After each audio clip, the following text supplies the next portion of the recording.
So I have about a gig of storage space, so I don't know how long this is actually going to last me. And also I'm in a little bit of a different place because I'm currently redoing my setup. I said a few days ago that I was going to go on break, but I got really good advice from one of my friends, Theo. He said basically that right now, since my channel is growing, it's the right time to experiment with different kinds of content. So that's what I'm doing right now. If you want to skip straight into the video, here's the timestamp for that. But first of all, I just wanted to thank everybody for sticking around, and like those new subscribers that I've gained, welcome. I'm not really sure what my niche is on YouTube. I don't know what I should be doing here, and so I'm going to be trying out a whole bunch of different things in the next coming weeks and seeing what I really like. But right now my heart is kind of set on some commentary content. So, hey, it's Nico and welcome to Rich Socialists. So the other day I was just, minding my own business, scrolling through Twitter, and I got a tweet in my recommendeds for some reason that said, there's literally no defending Hassan. He literally has zero principles. Leftism is an aesthetic for him. And this really intrigued me because I had seen Hassan before in like videos of other YouTubers that I watched, and I knew that he was a liberal and a leftist, but I really didn't know anything about what he actually stood for and what he actually preached. So I spent the past week digging into his social media, his YouTube, his online presence, and other people's opinions about him to form the most overall broad view of this topic and present it to you guys. To truly understand the guy, I figured that going to his own personal social media would be the best place to start, because that is the stuff that he publicly puts out about himself. This is the stuff that he wants to be associated with him. So I just wanted to go through and like try and find some political stuff, and clearly he like really digs into this whole political, like I am a political YouTuber or whatever, because he links his Instagram in his Twitter bio, and he says, for thirst traps and anarchy. Then over on his Instagram, he posted a screenshot of a news source that said, socialist Twitch streamer Hassan Piker caught in his $200,000 Porsche. And then over on his Twitch, his bio is, I'm a political commentator. Over on YouTube, a lot of his videos are politics. So clearly he is aware of the fact that a lot of people have issues with him being a socialist, because also his Twitter banner is, and here we have a wealthy socialist being pampered while he claims to speak for the downtrodden, and his YouTube banner is a whole bunch of different hate comments about him being a wealthy socialist. So he's aware of the fact that people think this about him. He just doesn't seem to care. If anything, it's kind of his brand at this point that he is a wealthy socialist. That's kind of like his whole thing. One of the first things that I noticed while I was looking through his Instagram though was on that one post where he had that picture of him, he was like holding a gun. Now I know a few Democrats who are very pro-Second Amendment and whatever, and I don't think that's a problem, whatever, but it's generally a stereotype that a lot of Democrats are very anti-guns, like want to abolish guns. So that kind of threw me off for a little bit for a guy who seems so incredibly like socialist, democratic, leftist. I was like, oh, that's interesting. But that doesn't mean anything about him as a person at all. Maybe he likes it as a sport, like goes out to the range and shoots a few guns. Because, again, I know Democrat friends that are like that, so, like, there's nothing wrong with that at all. So, a large part of his social media following is Twitch streams. Now, I wasn't going to sit through, like, 2, 3, even 4-hour streams to try and pick out, like, the 5 minutes or even the 30-minute chunks that he talks about politics. I just didn't want to do that. So, instead, I went to his YouTube channel, where a large majority of his stuff is politics-related, as you can see. I watched a majority of his Justice for Amir video. I watched a little bit of his Defeated ISIS video. And I just wanted to go through, I'm going to go through this one because this is the one that I've watched the most of. And so I feel like this is the one that we should talk about because this is the one that I know. This is the Minneapolis Police Department fatally shooting Amir Locke during the execution of a search warrant for SBPD where Amir was not listed as a person of interest, according to an attorney who has spoken to the family. Now, trigger warning, police brutality, trigger warning, white supremacist, racist acts of violence. We are going to be covering the story right now. The first thing that I'm going to say is that he does blatantly call it white supremacy, and he adds the trigger warning before he actually starts the video, which is very considerate, and I liked a lot. If you pointed a gun, isn't that kind of expected? No, the fuck not. Because those guys should not be doing that. The court system should not be issuing no-knock warrants like this, and people should not be fucking breaking into people's apartments. Like, violent paramilitaries should not be able to break into your fucking apartment like this. It's crazy. You can't have both the Second Amendment and then justify this kind of action. You can't have both. Why the fuck does he have a gun? Why the fuck do we have a Second Amendment?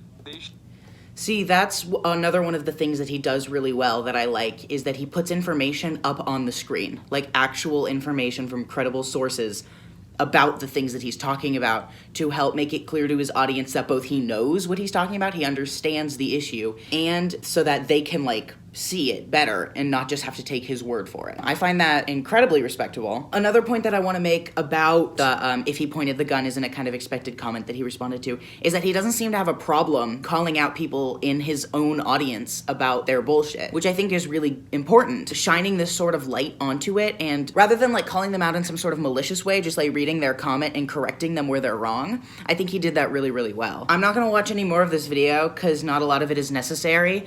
I just wanted to give and react to a small amount of it so that you guys can see what kind of stuff he does do when he talks politics. And I think that all of his stuff is very well put together. I'm obviously a high school student and I'm not super knowledgeable in the world of politics. Politics isn't my passion, but he seems to be like putting sources up on the screen and like getting all of the information before just spewing nonsense. Now, I might be completely wrong and you are free to debate me or correct me in the comments. Like anybody, all of this is opinion. I just wanted to present my own to the public. I've already mentioned it before, but a large majority of his videos come from his stream, and on his stream he is discussing these topics. Like he has this video here, is the NFL racist? We defeated ISIS, where he said how in typical American fashion, they burst into this ISIS leader's home and murdered him as well as the rest of his family. So far, what I've gathered from him is that a lot of people don't like him just because he has money. I'm going to segue into reading other people's criticism and opinions on him. A big thing that keeps being brought up when people have these negative opinions about him is his wealth, right next to his status as a self-proclaimed socialist. And I don't like that at all. Fox News, a stereotypically conservative news source, created an article with the title "Socialist Commentator Hassan Piker Faces Backlash for Buying $2.7 Million Home in Hollywood," with a quote underneath it, "It's just flat out unethical to be profiting off of socialism." Now, I will say that a lot of his videos, a lot of the money that he makes are because of his political beliefs. But let's take a step back and evaluate politics as a whole for a second. Are you saying it's unethical to be profiting off of politics? Because that's what the entirety of America is built on. All of America, first of all, profits off of capitalism. Second of all of our government officials are wealthy. And why are they wealthy? Because they got companies to back them to show off their political beliefs. They get paid to be political. So he's getting paid to be political, just not in a official sense. And people are mad about it. That just doesn't make sense to me, but also I can understand that if he's not genuinely trying to push forward these sort of beliefs, and he's like just like a phony or whatever, that people would be angry. But from what I've gathered so far, he doesn't seem to be. That's one article that directly associates his politics with his wealth. But there's another one by this news source. I don't know how reputable this source is. Pop culture news, and the title of this one is "Anti-Capitalist Twitch Streamer Hasanabi Buys USD $200,000 Porsche." And then the quote that they have right underneath this flattering picture of Hassan is, Hasanabi Piker bragged about purchasing a $200,000 Porsche Taycan sports car, Taycan, in a video despite being an anti-capitalist communist. Now, I want to take a step back and say that although I don't know, I haven't been watching him since forever, I don't think he ever made the claim that he was a communist. One of the things that ticks me off the most about his political beliefs being directly associated with his wealth isn't the entire idea that in a capitalist society, the ones with the money are the ones in power. Don't we as socialist individuals want the ones in power to believe in our political beliefs? That means that we want rich socialists. It also is creating a stereotype that if you have money, you're not a socialist. You can't be. You're not allowed to. Which is just damaging. Because money is one of the biggest arguments that is used in this case, I wanted to look at what he does with his money. And I found some results that made me really happy. He created merch and donated all of the money, all of the revenue from the merch to strike funds to allow these people who are being treated unfairly in this capitalist society to use their freedom of speech and freedom to protest and give them money to still sustain their family while they are out protesting capitalism. That is immediately something good that's socialist that he does with his money, and something that is actively anti-capitalist that he's doing with his money. He raised in total, it says here, Piker confirmed that his community was able to raise $126,000 from merch sales in just one day. So then, knowing that he did that, I was wondering if he did any other sort of charity work and stuff like that. This was December of 2021. He learned of a GoFundMe for a MasterChef contestant who was currently in the hospital and had massive hospital bills and could not afford to pay them while also paying cost of living. And Hassan went over to her GoFundMe page and dropped $10,000 in there, and within a day, her donation page reached the goal of $30,000 because he donated live on stream, and his chat went over there to support her as well. So now we are going to be making a journey to his Reddit, where people are able to post a lot more freely about what they believe.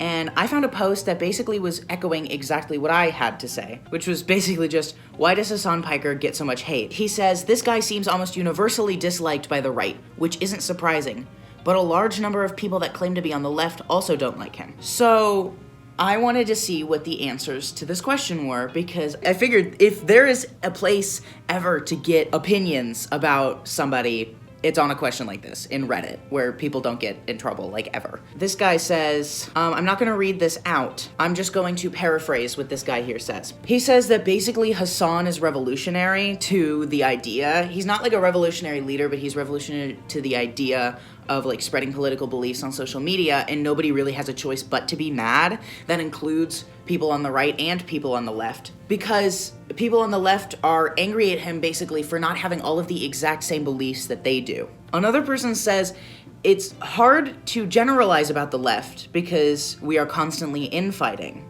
There's no one person on the left that is universally loved. That is genuinely one of the most honest answers to this and the most real. We are so divided amongst ourselves that we are barely able to get anything done in the way of genuine progress.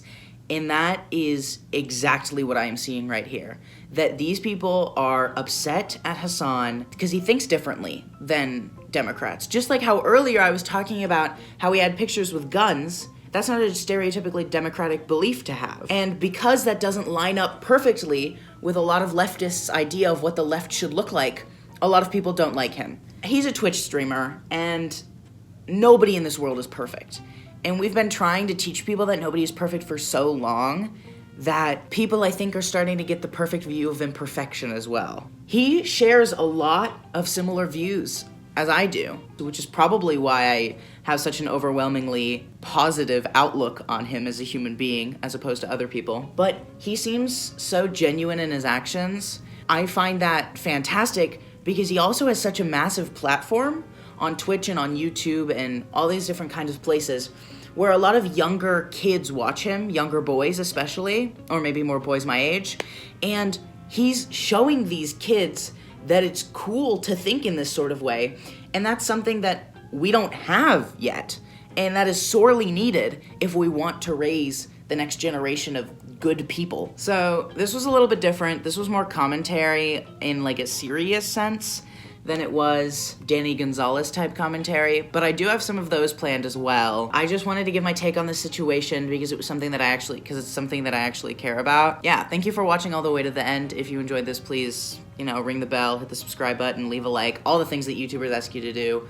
Also, I have merch. If you want to grab that, do. If you don't. And Hassan, if you're watching this, I do genuinely like you a lot. I think you're really cool and you make good content, so bye.